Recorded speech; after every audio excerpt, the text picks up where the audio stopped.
이 말라기 말씀은 우리의 신앙의 점검 테스트라고 그랬죠. 6가지의 신앙 리스트가 있습니다. 그것을 테스트하게 되게 되면 우리의 신앙이 지금 원인과 진단과 치료까지 갈 수 있는 말씀이다. 그래서 4장밖에 안 되는 말씀이지만 틈틈이 이 말씀을 읽게 되면 내가 지금 신앙생활에 궤도 가운데 바르게 지금 가고 있는가 아닌가를 이렇게 점검해 볼 수가 있습니다. 우리 첫 번째 시간에는 무엇을 체크하라고 그랬죠? 하나님에 대한 우리의 사랑을 체크하라.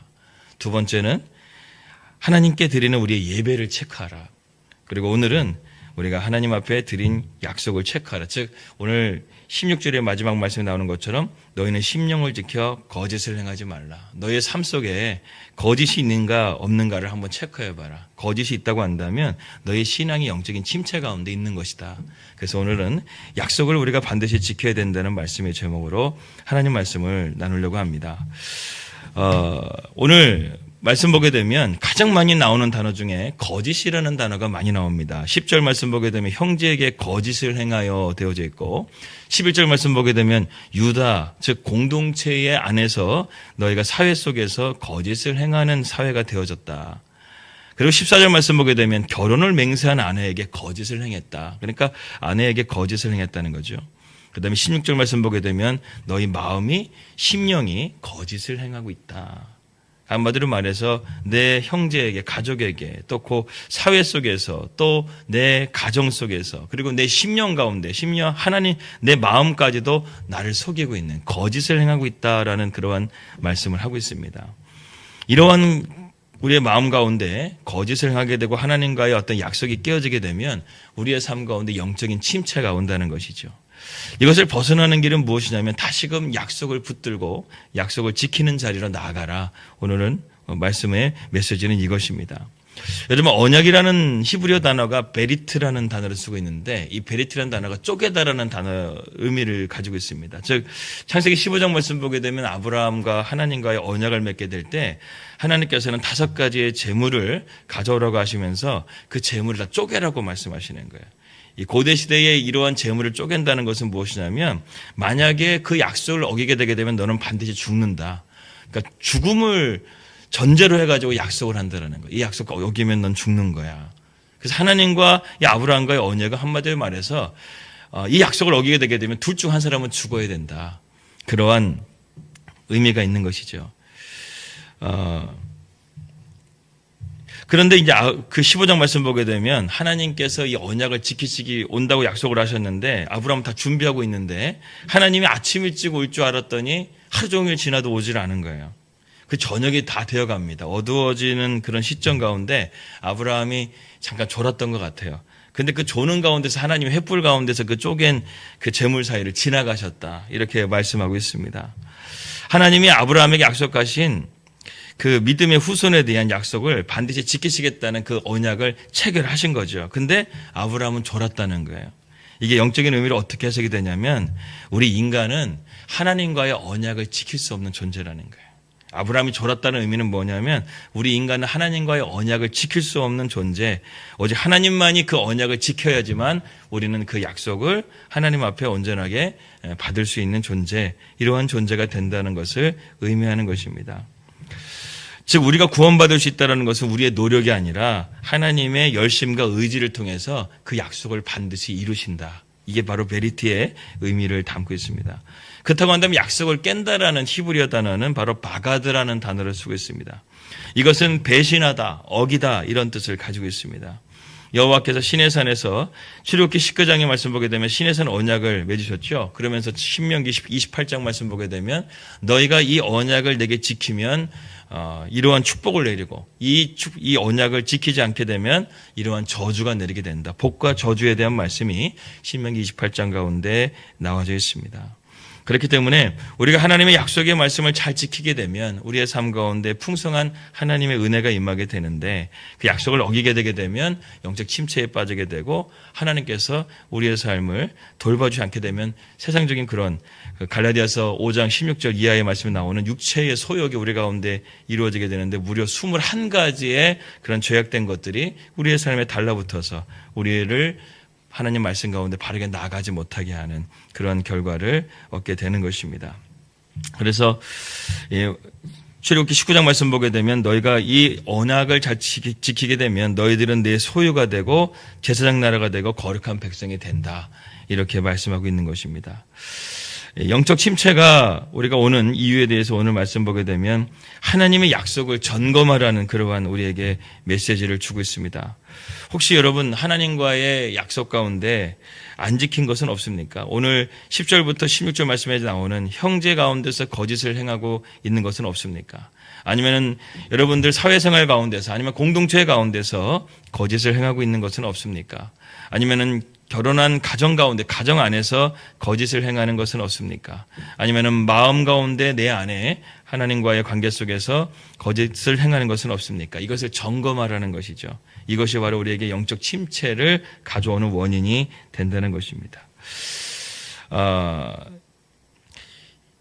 그 어느 유대인 가정에서 아버지와 아들이 토론을 하고 있었습니다. 유대인들은 이 하브루타라고 그래가지고요, 부모와 자식 간의 이런 식사 가운데서 토론 같은 걸 많이 합니다. 그래서 대부분 이제 탈무드에 관한 그런 주제에 대한 내용을 가지고 토론을 많이 하는데, 어느 날 아들이 아버지에게 이렇게 물었습니다. 아버지, 성실과 지혜가 무엇입니까? 라고 이렇게 질문하게 되니까 아버지가 이렇게 말합니다. 성실은 약속을 반드시 지키는 것이 성실이다. 그러면서 시편 15편 4절 말씀을 근거로 대고 있습니다. 그의 마음에 선한 것은 해로울지라도 변하지 아니하며, 약속한 것은 내가 해가 있을지라도 반드시 지켜야 된다는 그 말씀을 근거로 성실이라는 것은 약속을 반드시 지키는 것이다. 이렇게 말했다고 합니다. 그렇다면 아들이 그 다음에 묻습니다. 그렇다면 아버지, 지혜는 무엇입니까? 지혜가 무엇입니까? 그러니까 지혜는 섣불리 약속하지 않는 게 지혜라는 거예요. 왜냐하면 약속은 반드시 지켜야 되는 것만큼 무거운 것인데 그것을 함부로 약속을 하지 말라는 것이 지혜라는 것입니다. 참 통찰력 있는 그런 아버지의 답변이라고 생각이 듭니다. 정말 우리의 삶 가운데 약속이라는 것은 해가 있을지라도 반드시 지켜야 된다고 한다면 그 약속은 우리가 함부로 해서는 안 된다는 것이죠. 그것을 어기게 되게 되면 우리는 또 거짓을 행하게 된다는 것입니다. 그렇다면 우리가 오늘 말씀 속에서 약속을 잘 지키기 위해서는 우리가 어떻게 해야 되는가? 오늘 세 가지가 말씀 속에서 보여지더라고요. 그 세 가지를 함께 통해서 우리가 약속을 잘 지킬 수 있는 그런 성도가 될 수 있기를 바랍니다. 첫 번째는 무엇이냐면 우리의 마음의 중심에 성소가 회복되는 것입니다. 오늘 11절 말씀을 한번 다 같이 한번 보겠습니다. 11절 말씀 시작. 유다는 거짓을 행하였고 이스라엘과 예루살렘 중에서 가증한 일을 행하였으며 유다는 여호와께서 사랑하시는 그 성결을 욕되게 하여 이방신의 딸과 결혼하였으니, 여기서 보게 되면 그 성결을 욕되게 하여라는 그 말씀의 관주를 보게 되면 대부분 또 다른 관점을 성소라는 단어로 번역이 되어져 있습니다. 또 NIV라든가 NLT 같은 영어 성경에 보게 되면 이게 다 성소로 번역이 되어져 있습니다. 즉 한마디로 말해서 하나님의 임재의 장소인 성소를 너희가 욕되게 했다는 거예요. 어떻게 욕되게 했다는 거야? 이방신의 딸과 결혼하고 또 가증한 일을 행하고 또 거짓을 행해서 너희들이 하나님의 성소를 더럽혔다는 것입니다. 그래서 특별히 여기 이방 여인과 결혼했다라는 것을 이제 강조하고 있는데, 여러분 성경에서 이방 여인과 결혼하는 것이 무조건 나쁘다고 해석하지는 않습니다.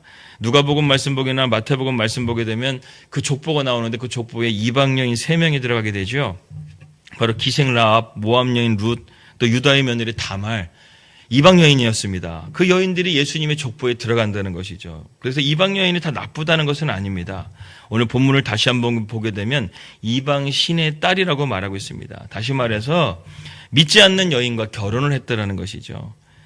더 확대해서 해석해 보게 되면 너희가 믿음 없는 길로 행했다는 거예요. 그래서 에서가 가나안 여인과 결혼한 것을 통해서 리브가가 그것 때문에 내 삶이 너무나 싫어졌다. 내가 무슨 행복이 있으랴, 내가 무슨 즐거움이 있으랴, 이렇게 말했던 것과 같이 믿음 없는 여인과 결혼하는 것에 대해서 하나님께서는 너무나 실망하셨다는 거예요. 그건 하나님의 언약을 어긴 거라는 것입니다. 신에서는 언약의 가운데서 너희들이 이방 여인과 결혼하지 말라는 말씀이 있는데 그 말씀을 너희가 어겼다는 것이죠. 여러분, 믿음 없는 길은요, 우리의 마음의 중심에 하나님이 없는 것을 뜻하는 것입니다. 자기 욕심에 매이게 되고, 그래서 육신의 정욕과 안목의 정욕과 이생의 자랑을 따르는 것이 바로 믿음 없이 행하는 길이라는 것이죠. 얼마 전에 작고한 팀 켈러의 내가 만든 신이라는 책에 보게 되면 우리의 마음에는 우상 제조기가 있다는 것입니다.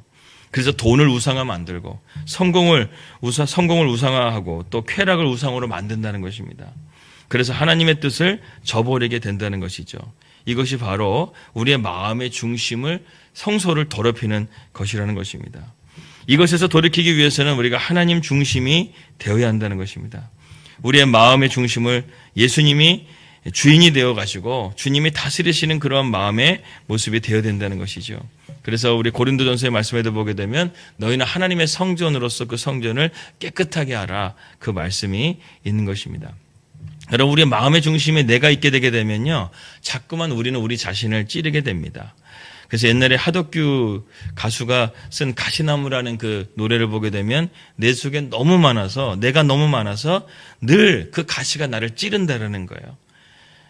그런데 내 속에 예수님이 우리에게 충만하게 되게 되면 하나님의 뜻을 따르게 될 뿐만 아니라 우리 안에 은혜와 평강이 임하게 돼서 영적 침체에서 우리가 벗어나게 된다는 것이죠. 아무쪼록 우리의 성소를 하나님 앞에 우리의 하나님 중심으로 회복되어질 수 있는 그런 저와 여러분들이 되시기 바랍니다. 우리 안에 주인이 예수님이 되어주시고 내가 있는 것이 아니라 주님이 되어주시게 될 때 우리 안에 하나님의 은혜와 평강이 저와 여러분들과 함께 하실 것을 믿습니다. 두 번째는 무엇이냐면 감정이 아니라 헌신이라는 것이죠. 오늘 14절 말씀 한번 다 같이 보겠습니다. 14절입니다. 시작. 너희는 이르기를 어찌 됨이니까 하는도다. 이는 너와 내가 어려서 맞이한 아내 사이에 여호와께서 증인이 되시기 때문이라. 그는 내 짝이여 너와 서약한 아내로되 내가 그에게 거짓을 행하였도다. 이제 가정생활 가운데서의 거짓된 그러한 모습을 성경에서 하나님께서 지적하고 있습니다. 그러니까 결혼 생활이 어떻게 보게 되면은 서로의 헌신을 통해서 이루어지게 되는 것이죠. 여러분, 결혼은 감정이 아닙니다. 결혼이라는 것은요, 엄밀히 말하게 되면 헌신입니다. 헌신이란 여러분 뜻이 무슨 뜻이냐면 내가 끝까지 사랑하는 게 헌신이라는 거예요. 내가 저 사람을 위해서 어떻게 보게 되면 책임이고 또 어떻게 보게 되면은 그 사람을 내가 끝까지 사랑하는 것, 무조건 사랑하는 것, 이게 헌신이라는 것입니다.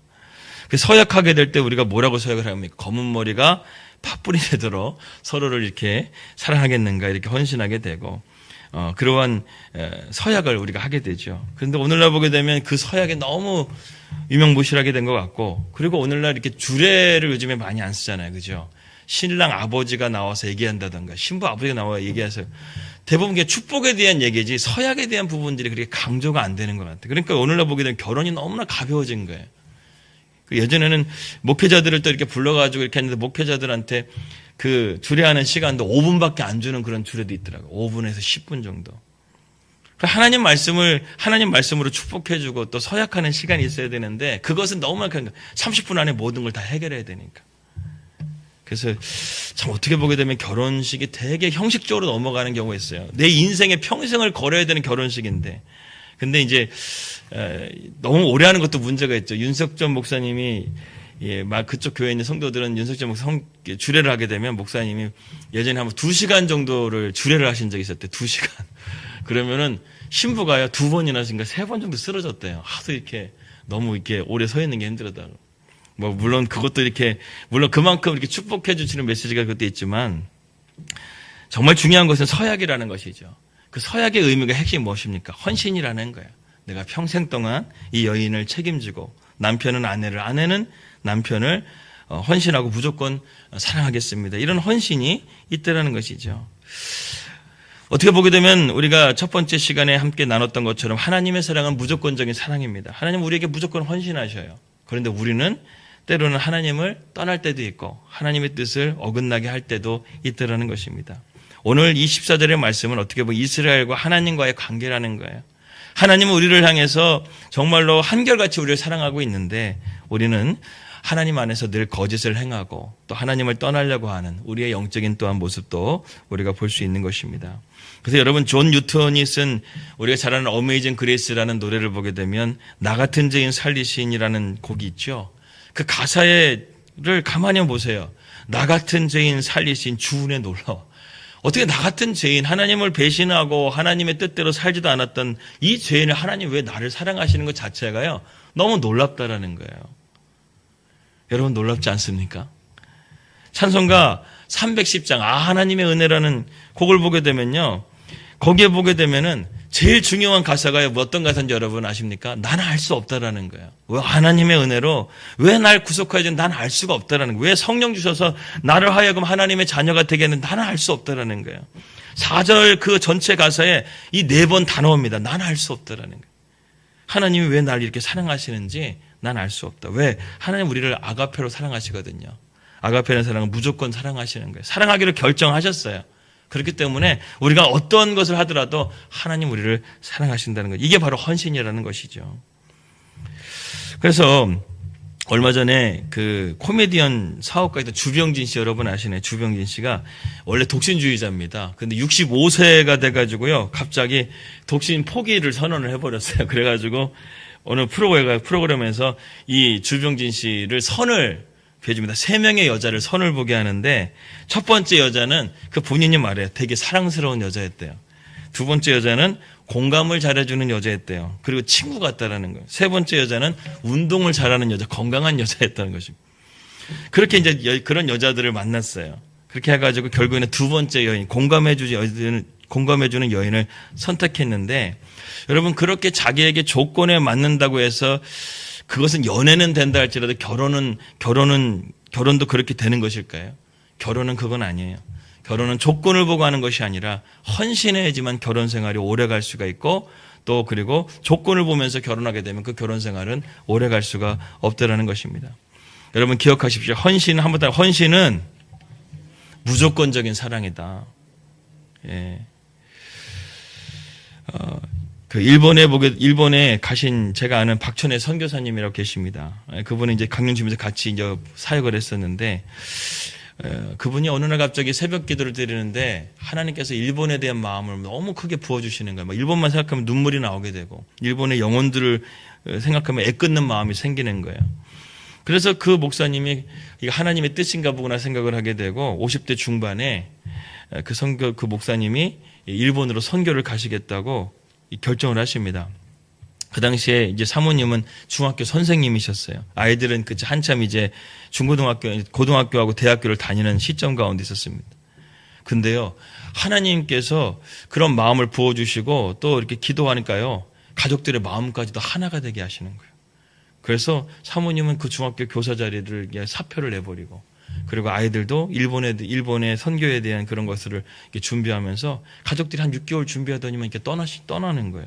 지금까지 10년 넘게 지금까지 그 선교 사역을 잘 감당하고 있는 것을 보게 됩니다. 여러분, 선교사님들 보게 되면 정말 희생 아닙니까? 정말 하나님 때문에 모든 것을 다 내려놓고 그 땅에 가가지고 헌신하고 하는 것. 이게 뭐냐면 사랑이라는 거예요. 무조건적인 사랑. 하나님에 대한 그런 헌신이 바로 무조건적인 사랑이라는 것입니다. 또한 우리가 헌신하게 되게 되면 하나님 우리의 삶 가운데 평안을 주십니다. 우리가 이 영적 침체에서 살아나려고 한다면 이 하나님의 무조건적인 사랑 가운데서 우리의 인생을 걸어야 된다는 것이죠. 여러분, 하나님은 여러분들을 헌신적으로 무조건적으로 사랑하시는 것을 믿으시기 바랍니다. 그래서 하나님은 오늘도 우리의 삶 가운데 헌신하고 계시는 거예요. 하나님의 열심과 하나님의 사랑을 통해서 오늘도 우리의 삶을 지켜주시고 보호해 주시고 있다는 사실을 항상 기억하시기를 주님의 이름으로 기도합니다. 마지막 세 번째는 무엇이냐면 목적을 바로 알아야 된다는 것이죠. 오늘 15절 말씀 보겠습니다. 15절 말씀 시작. 그에게는 영이 충만하였으나 오직 하나를 만들지 아니하셨느냐. 어쩌여 하나만 만드셨느냐. 이는 경건한 자손을 얻고자 하심이라. 그러므로 내 심령을 삼가 지켜 어려서 맞이한 아내에게 거짓을 행하지 말지니라. 여기 말씀 보게 되면 가정도 하나고 그 다음에 가정의 목적에 대해서 말하는데 그 가정의 목적이 중반에 나오고 있습니다. 이는 경건한 자손을 얻고자 함이라.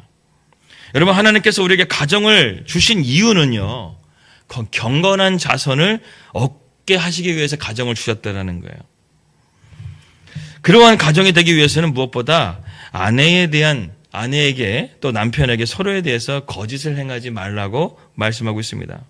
오늘 본문에 보게 되면 이 가정을 주신 목적이 경건의 자손이 되는 것이죠. 믿음의 가문을 세우라는 것입니다. 한 가정을 이루고 경건한 자손을 얻는 것이야말로 하나님의 가정해 주시는 가장 큰 목적이라는 것이죠. 부부가 오래 살고 행복하는 것은 2차적인 문제입니다. 하나님께서 정말 우리에게 가정을 주신 목적은 너의 자녀들을 경건의 자손으로 믿음의 가문으로 만들어가는 것이 가정의 가장 큰 목적이라는 것이죠. 자녀들을 위해서 기도하는 부모가 되십시오. 교회도 다음 세대들을 위해서 믿음이 자라도록 우리가 기도해야 될 줄 믿습니다. 그래서 여러분, 우리 교회에서 하나님을 경외하는 요셉과 같은 인물이 나와야 될 줄 믿습니다. 할렐루야. 다니엘과 느헤미야와 같은 그런 인물들이 나와서 이 세상을 변화시켜야 된다는 것이죠. 다윗은 7명의 아들 중에 막내였습니다. 그런데 하나님이 그의 마음 가운데 하나님을 중심으로 믿고 의지하게 되자 그 7명의 아들 가운데 사무엘에게 하나님께서 다윗에게 기름 부으라고 하는 거예요. 그러면서 사무엘에게 말합니다. 나는 외모를 보는 것이 아니라 너의 중심을 보신다고 하나님 말씀하시는 거예요. 그래서 다윗의 별명이 무엇입니까? 하나님 마음이 합한 자라는 거예요.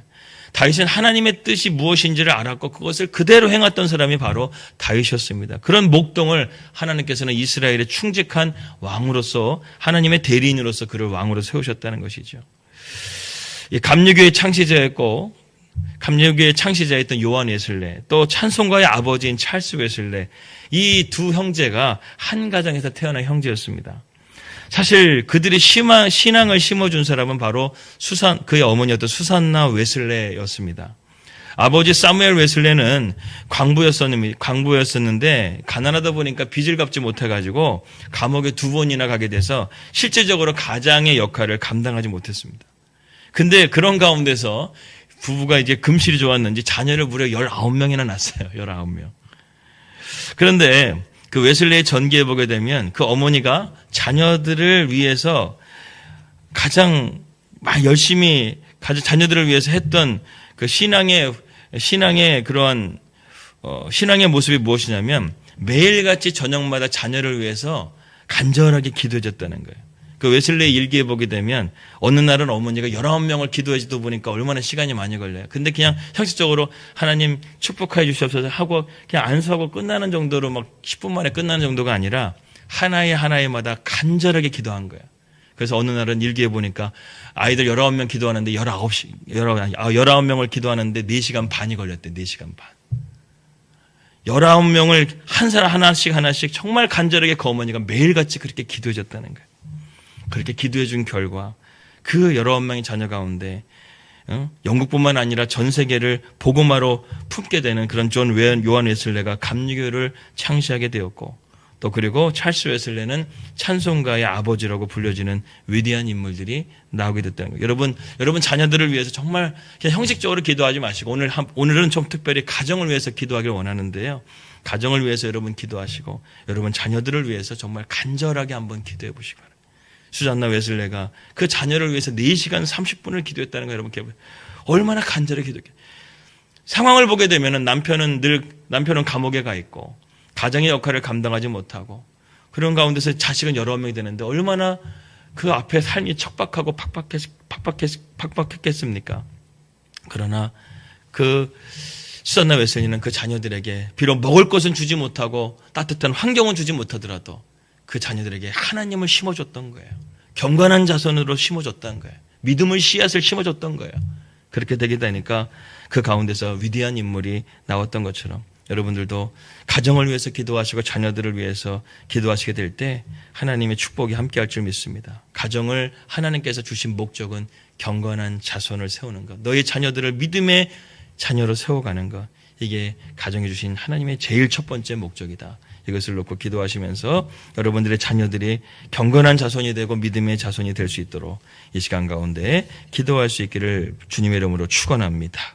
말씀 정리해 보겠습니다. 오늘 우리가 영적 침체에서 벗어나기 위해서는 첫 번째 거짓말을 하지 말아야 된다는 것입니다. 거짓에서 우리가 떠나기 위해서는 첫 번째는 하나님의 임재 안에 성소를 중심으로 하나님의 임재가 회복이 되어야 됩니다. 예수님 중심으로 살아가는 것이 필요한 것입니다. 두 번째는 무조건 사랑할 수 있는 헌신이 있어야 됩니다. 그래야 가정 생활도 오래 갈 수가 있고 우리의 신앙 생활도 오래 갈 수가 있습니다. 그리고 마지막 세 번째는 하나님께서 우리에게 가정을 주신 것은 경건한 자손을 세우기 위함입니다. 가정을 온전하게 회복하는 것은 무엇보다 자녀들을 위해서 기도해 주는 것, 믿음을 심는 것, 이것이 첫 번째 목적인 것을 깨닫고 여러분의 가정 가운데 또 여러분들의 삶 가운데 영적인 침체에서 벗어나서 하나님의 약속에 신실하게 지켜져서 하나님의 축복이 여러분들 가운데 임할 수 있는 그런 저와 여러분들이 되시기를 주님의 이름으로 기도합니다.